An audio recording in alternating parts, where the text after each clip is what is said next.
All right, ladies and gentlemen, welcome back to DAO Talk Weekly. This is DAO Talk Weekly episode number 48. This is your one-stop shop for everything DAOs. I'm Tommy. And I'm Frishin.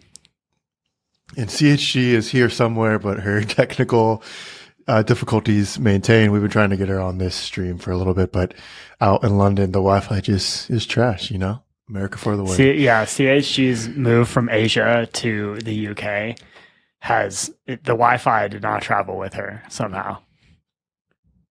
Yeah, so hopefully we'll have her on either sometime during this episode. If not this episode, the next week. We're still getting her up to speed to the DAO Talk quality standard. Frisian, how are you, my friend? It's been a big week. Always a big week in the DAO world. How have you been? Yeah, I've been good. You know, I feels like we're kind of in a little bit of the summer doldrums, I'd say. ECC was really slow online, like if you were in ECC until the hamsters, but that's a story for another day. And then even this week, like things have kind of bounced back, but I feel like a lot of people are kind of like finishing out the summer, you know? What do you think? Yeah. I'm learning like there's just in the business world, as you know, as you're the resident Zoomer, like the industry and the industry as a whole in the world goes through cycles of like this is a time where people they don't work harder per se, but like a lot more happens during this time versus other times of the year. And I think this time of the year, that like late July, August time is when a lot of people are on vacation or just, you know, taking it slower. So doesn't mean necessarily we're, you know, not building or doing stuff, but from our end, and I think you would agree because you mentioned it, like just like the vibes are different. Most notably seen on Twitter, just not a lot of activity. So yeah, definitely like in a weird spot, but usually that means some craziness is coming down the line. So I'm not complaining. It's just a little bit different right now, you know? So anyway, we keep going. Yeah. It's too hot. It's too hot to, you know, work all day. Even though many of us are probably fortunate enough to have some solid HVAC in place, you know, still, it's just can't move full speed at this temp. Yeah. It's wild. We talked about this week. I think like I've just been vividly reminded recently that we are just mortal flesh beings that primarily live in the digital world, but at the end of the day, our body is, you know, determining whether we can do proper work or not. And there's no more apparent time than when it's, you know, hundreds of degrees outside and it feels like you're burning alive. But Real. Anyway, yeah, let's move right into the news from this week, starting with a tweet from Frisian himself. Cannot stop thinking about Uniswap X. You're just up late at night, just dreaming about Uniswap X. Why don't all crypto apps work like this? Feels like the ideal model. App lives off-chain and accesses the liquidity from all of the chains. Frisian, Uniswap X has been pretty dominant in the news cycle recently. I know Bankless released an episode with Hayden, the CEO of Uniswap, founder of Uniswap. So if you want to go listen to that and, you know, dive deep into what Uniswap X is, go check that out. But for our intents and purposes, Frisian, you know, what were you thinking about with this? And, you know, how do you think it applies to DAO Talk listeners or the decentralized ecosystem as a whole? Let me start by saying that I should have credited CowSwap here, which I totally forgot to do. They kind of invented this model. And Uniswap is definitely like a second mover here. So shout out to CowSwap. Shout out to Left Terrace for coming in and reminding me of that. You know, always there to remind us of the important things. But yeah, this model I think is really compelling. So one of the things that we're learning is in order for blockchains to scale, there's probably going to end up being a lot of different chains. And you can see this, you know, very prominently in the Ethereum ecosystem, where now there's like the Ethereum layer 1, which a lot of people use, but is really expensive and can't actually support that many users. And then you have all these rollups, right? You got like Arbitrum and Optimism, all these app chains, and that's like a pretty big problem from a user experience perspective, because the default way of interacting now is like you use a bunch of chains, and if you need to go move assets from one to the other, you have to go through kind of like a scary and potentially time-consuming bridging process, and it's just like not a user experience that's going to scale to to support the next generation of users. And so this model, which like for context, Uniswap is by far the most popular app in crypto. Something like 30 to 40% of all Ethereum gas is consumed by Uniswap. So it's like, a third basically of the Ethereum network. And this new like Uniswap X protocol that they're building, getting ready to deploy, it actually doesn't require the user to make a decision about or discover or have to like do any preparatory steps to access cross-chain liquidity. So like if I have some maybe I'll use an example. If I have some a stable coin like USDC and I want to acquire some Uni, the Uniswap governance token, but I'm on a random chain that doesn't have a ton of liquidity for Uni, but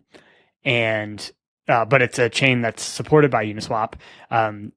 When I make a trade using Uniswap X, it will like basically source that liquidity for me across all of the chains where the Uni token is located, right? And so I can just like, it's one step closer to the user just being able to like do a transaction without having to worry about the underlying infrastructure, which is kind of the future that we're moving towards. It does come with some centralization concerns that, we've been talking about this week as well, and are a hot topic within the Uniswap DAO and Uniswap Foundation right now. But just from a UX perspective, I think this is kind of the way that things will work.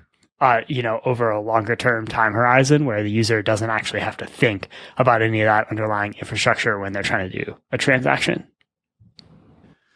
Yeah, you touched on it a little bit on the CalSwap side of things. We don't have to dive too deep into the details or the controversy of that, but maybe like is there any way to protect against something like when you are like a large protocol like this, to protect yourself from being, I don't know what the word is, but I don't want to say stolen, but from like a larger protocol, just adopting, your product feature and taking advantage of their larger distribution network. Like that seems like an issue that goes beyond, Web3. It's kind of like, a business practice, or maybe not shady, but it's just part of the business ecosystem.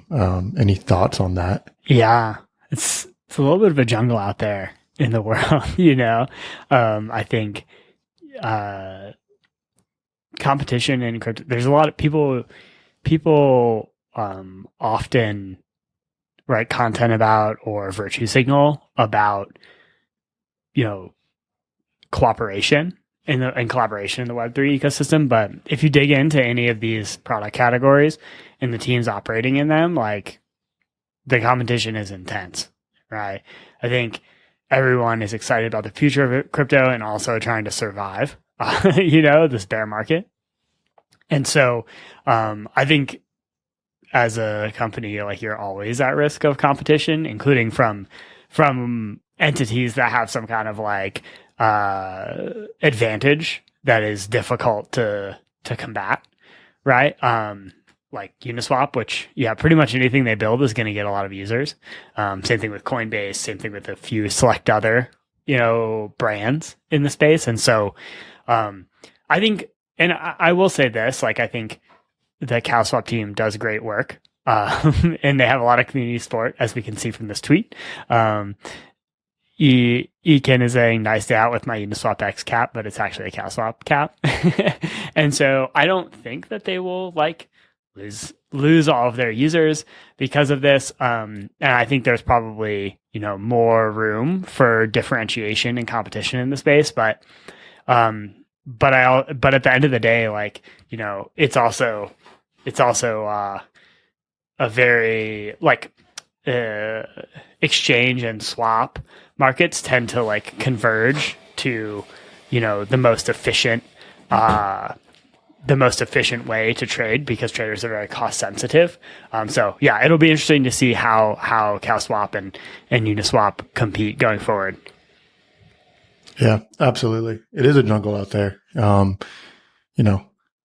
It's a nascent industry, a new industry, and I think we always talk about it like it's internet early 2000s, but you're kind of watching kingmakers be made and crazy shit happen. So I think it's cool. Like, take a second and smell the roses, if you want to call them roses. Like, we're in a very influential time in this industry, and like I think books are going to be written about the things that are happening right now. But I think a lot of people just get distracted by, oh, it's a bear, everything sucks, and blah blah blah. But I think there's a lot to learn right now. So that's why we're here talking about it. And I'd encourage everyone to plug in, whether you want to be as involved as, Frisian is, or just tangentially listening to DAO Talk and tuning in when you want to. Pay attention. So moving right along, a proposal on Tally for the Arbitrum DAO. I believe Frisian is listed in this proposal as a delegate. Let me see. Yeah, he is. Frisian, why don't you walk us through this proposal? Arbitrum DAO grants delegated domain allocation by Questbook. What is the proposal? What is Questbook? Why is this important? Yeah, so I think we've talked a few times on this podcast about how the Arbitrum DAO is starting to get rolling. So this is an example of the DAO funding a grants program. So the Questbook has a model called domain allocation, and it basically is a way for them to fund multiple themes of grants kind of simultaneously.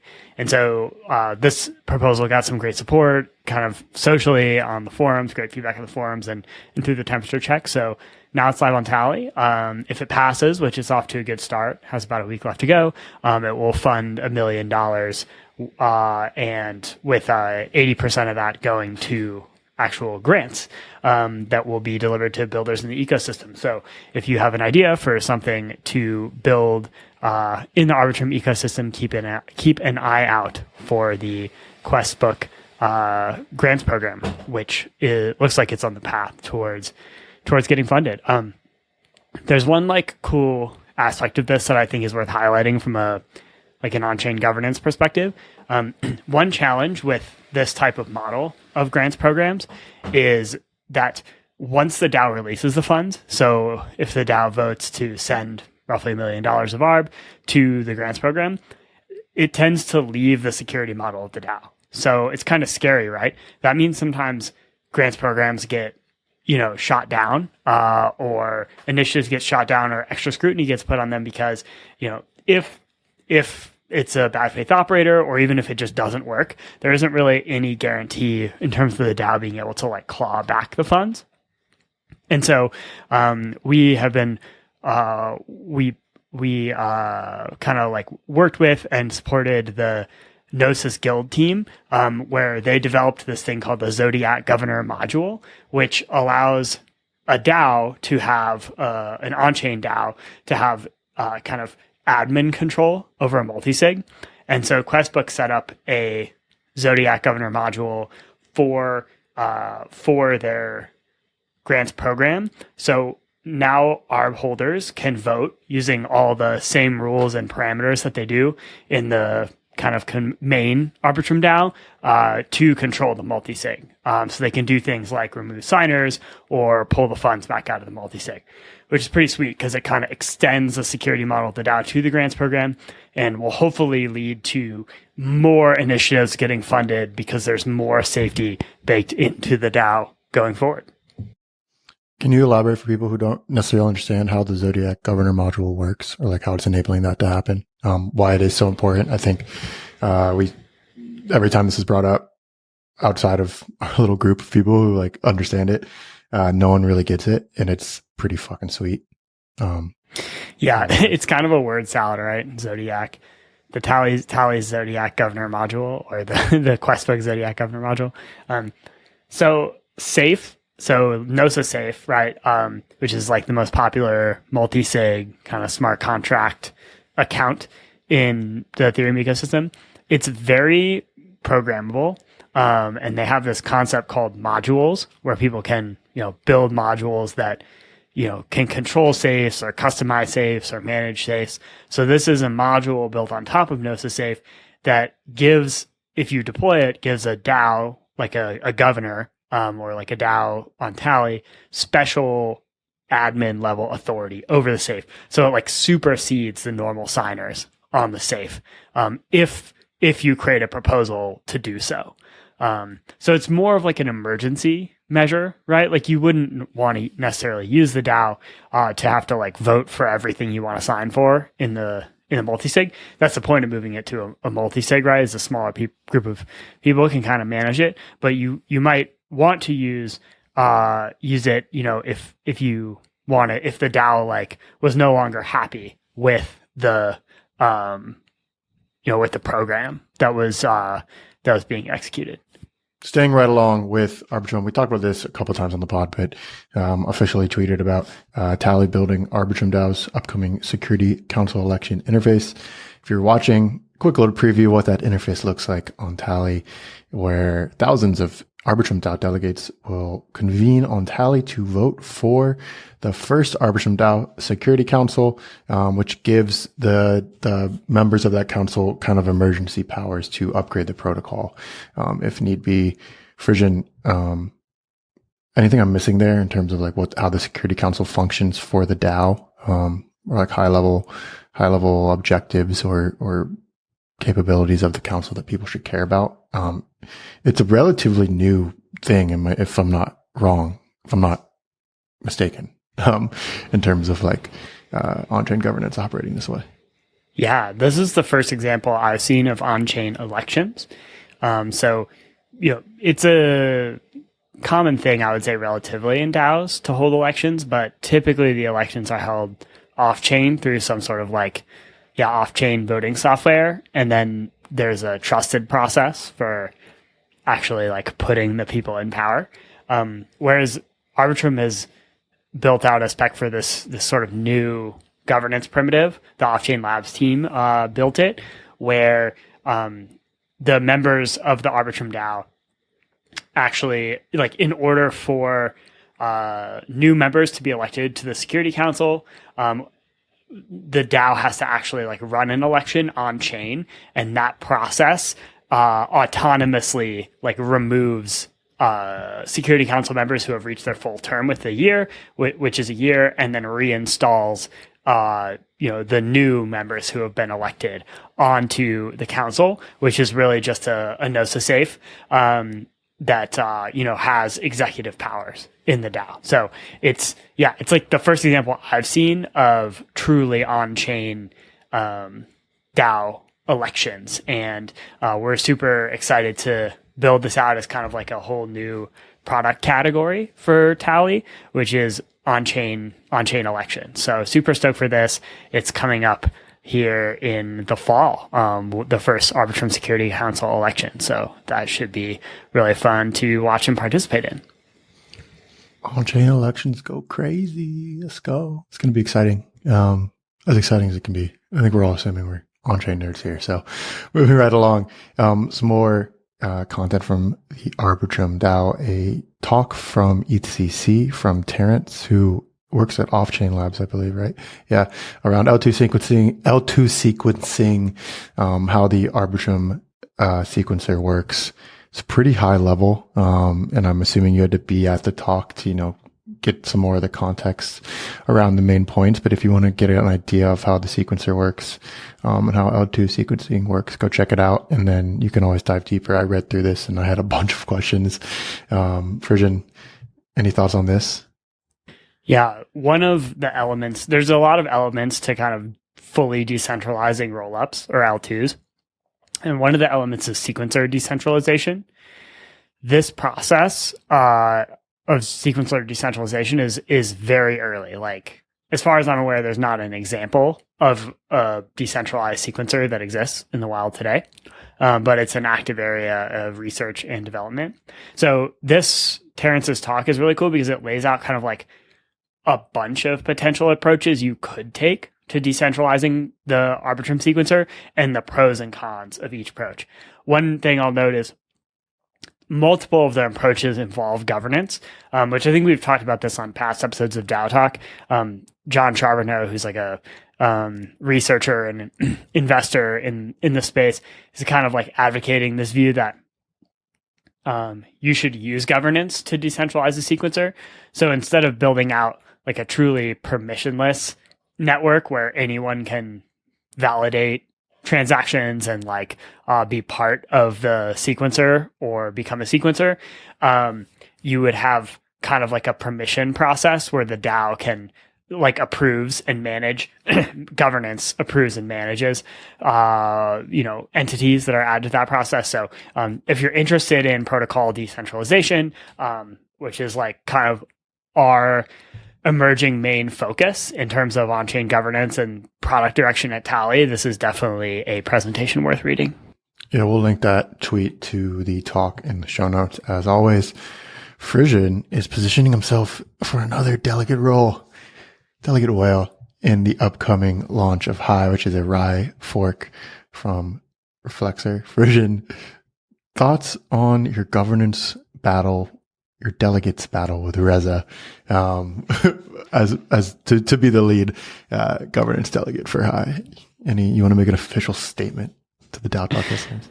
Yeah, we've talked about this a bunch. We're helping High launch their on-chain governance soon. TM, it's actually going to be very soon. And High is looking for delegates. I'm going to be one. Reza is apparently going to be one, as long as you're comfortable with like illegal animal racing enthusiasts, being a delegate of High. But there's going to be some others in the ecosystem. We had multiple people announce their candidacies as part of this meme this week. So keep an eye out for that. It's going to be, a really exciting decentralized stablecoin protocol on optimism. So, maybe you want to get involved in governance there. Maybe you'll have the opportunity to get some tokens, and maybe you want to delegate to me, which would be wise, in my opinion. I cannot condone any of these statements. I am a neutral party. But moving into another tweet from Frisian, which kind of wraps up everything we've been talking about for this entire pod. It's a extremely long tweet from Frisian. I think I remember when he tweeted, he's like, I blacked out and wrote this. Go check it out. It's a great thread. I'll just read the first part, and then Frisian, you can, give your take on it. Are you deranged enough to want to know why I think that representative governance via on-chain elections is the future of roll-up decentralization and what you should do about it? Frisian, what should people do about it? Yeah, this is kind of a related topic to the sequencer decentralization point that Terrence from Off-Chain Labs presentation is about. Basically, so TLDR, permissionlessness is kind of like the highest bar for decentralized governance. So Ethereum and Bitcoin are both good examples of this. Like governance of Ethereum is anyone can participate in that. And it's really a question of like, which fork of the chain do you choose going forward? And the only bar to participating in that is having enough ETH to run a validator, which is 32 ETH, which is like kind of a lot. But, there are a lot of people in the world that can participate. And other than that, there's like no one has to like let you in, right, to participate. But this way of operating is like very hard and very expensive. It's really difficult to design protocols or governance systems that are permissionless and also safe. And they usually have to like issue a lot of incentives for them to operate. So like ETH, right? They issue a bunch of ETH to validators to incentivize them to participate in this process.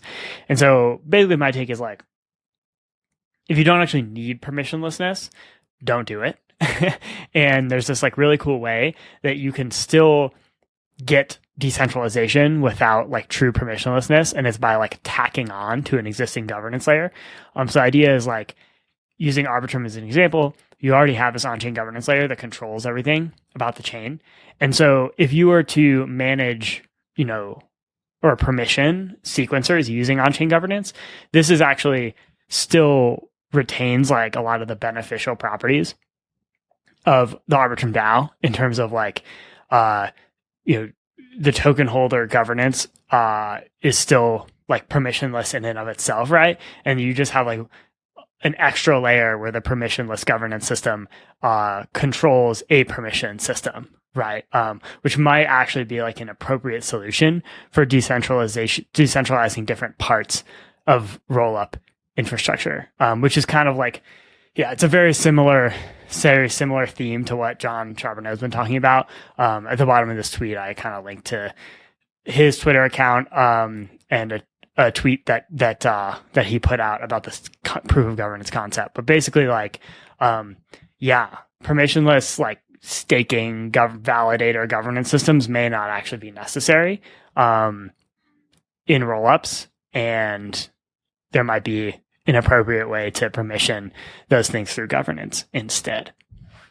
Very nerdy, but again, like this is kind of the direction that like Tally is going, and I think a lot of the ecosystem is going in terms of thinking about governance and decentralization going forward. Yeah, definitely deep cut. Go check out that whole tweet and let us know what you think. Finishing up, we would be amiss if we didn't talk about the orb, proof of personhood, sybil resistance. Vitalik has a blog post he made about a week ago. What do I think about biometric proof of personhood? Feels like this is kind of dominating the mental zeitgeist of crypto Twitter right now. So we're not going to try and put a bow on Vitalik's article. Go read that for sure. But Denizen has a tweet around it, as we always have a Denizen tweet in DAO Talk. I'm starting to think systems that require proof of unique human are just poorly designed systems. The more I think of it, the more it sounds like the failure mode for the exploitative business model of the past. When I ask folks why they need proof of unique personhood, it almost always revolves around ensuring the distribution of money in a breadline fashion. Besides ensuring that people only receive their allotment of cash vouchers, why do we really need it? To protect Twitter from bots, to ensure advertisers get what they pay for. What is really necessary for that isn't the failure of an artificial scarcity system? Frisian? Any takes on that other than, big brain? Yeah. I try not to get too wild with my opinions, especially because crypto is very early, right? And so I don't think anyone knows exactly like how.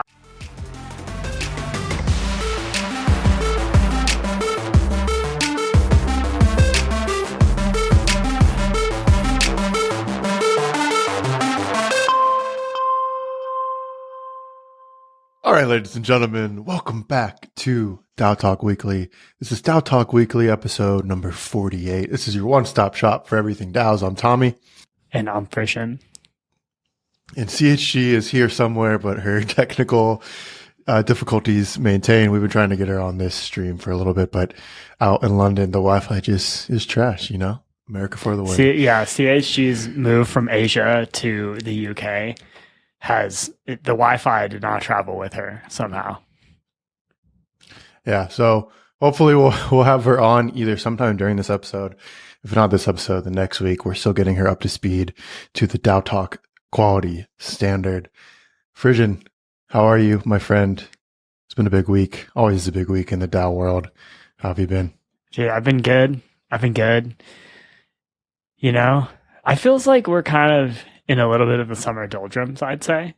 ECC was really slow online, like if you were in ECC until the hamsters, but that's a story for another day. And then even this week, like things have kind of bounced back, but I feel like a lot of people are kind of like finishing out the summer, What do you think? Yeah. I'm learning like there's just in the business world, as you're the resident Zoomer, like the industry and the industry as a whole in the world goes through cycles of like this is a time where people they don't work harder per se, but like a lot more happens during this time versus other times of the year. And I think this time of the year, that like late July, August time is when a lot of people are on vacation or just taking it slower. So it doesn't mean necessarily we're not building or doing stuff, but from our end, and I think you would agree because you mentioned it, like just like the vibes are different. Most notably seen on Twitter, just not a lot of activity. So yeah, definitely like in a weird spot, but usually that means some craziness is coming down the line. So I'm not complaining. It's just a little bit different right now, you know? So anyway, we keep going. Yeah. Yeah. It's too hot. It's too hot to, work all day. Even though many of us are probably fortunate enough to have some solid HVAC in place, still, it's just can't move full speed at this temp. Yeah. Yeah. It's wild. We talked about this week. I think like I've just been vividly reminded recently that we are just mortal flesh beings that primarily live in the digital world, but at the end of the day, our body is, determining whether we can do proper work or not. And there's no more apparent time than when it's, hundreds of degrees outside and it feels like you're burning alive. But Real. Anyway, yeah, let's move right into the news from this week, starting with a tweet from Frisian himself. Cannot stop thinking about Uniswap X. You're just up late at night, just dreaming about Uniswap X.